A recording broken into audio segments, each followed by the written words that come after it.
आसक्ति को ये इंगित करता है। और भक्तिविनोद ठाकुर अपने कमेंट्री में लिखते हैं कि शिष्टाष्टकम के प्रत्येक श्लोक के आदेशों का पालन करके हम उस स्थिति को प्राप्त कर सकते हैं।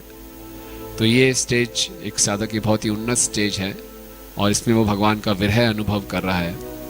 रुचि की स्थिति में भक्त को नवदा भक्ति के अलग अलग अंगों में रुचि उत्पन्न होती है, लेकिन आसक्ति में उसको कृष्ण से बहुत आसक्ति होती है और वो ये अनुभव कर पाता है कि वो इस भौतिक जगत में कृष्ण से बिछड़ा हुआ है और उसको अपने स्वरूप का भी आभास हो जाता है कि वो एक भगवान का किंकर है, भगवान का अंश है और इस भौतिक जगत में विश्व में पतितम माम विश्व में भवा बुधो और इस भव सागर में आकर गिर गया है। हम सबको समुद्र में स्नान करने का बहुत अच्छा सुखद अनुभव होगा, लेकिन समुद्र में गिरने का बहुत ही दुखद और बहुत ही असहाय अनुभव होता है कि बड़ी बड़ी लहरों के बीच में हम पड़े हैं और बिल्कुल असहाय अवस्था में हैं।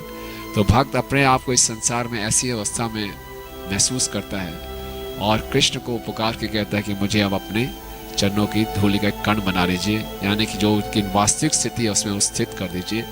तो ये विनम्रता की उसकी विनम्रता है, असली वो सच्चाई को जान पाता है कि मैं भगवान का अंश हूँ, इस जगत का नहीं हूँ और उसके हृदय में केवल एकमात्र आवश्यकता है कि उसको कृष्ण की आवश्यकता है।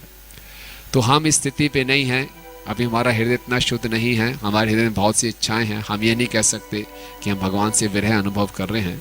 तो अभी इस स्थिति में इस श्लोक से हम क्या शिक्षा ले सकते हैं?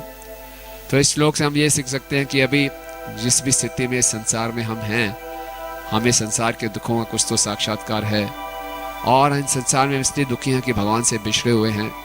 और एक कृष्ण, आप कई बारी मुझे आपने अपने पास पुकारने के लिए, अपना प्रेम देने के लिए आपने बहुत प्रयास किया, लेकिन मैंने हमेशा आपकी अवहेलना की। अब मैं समझ गया हूँ, अब मैं आपकी शरण ग्रहण करना चाहता हूँ, तो अब आप मुझे अपनी शरण में लीजिए, अपने दास बनाइए ताकि मैं आपकी सेवा कर सकूं।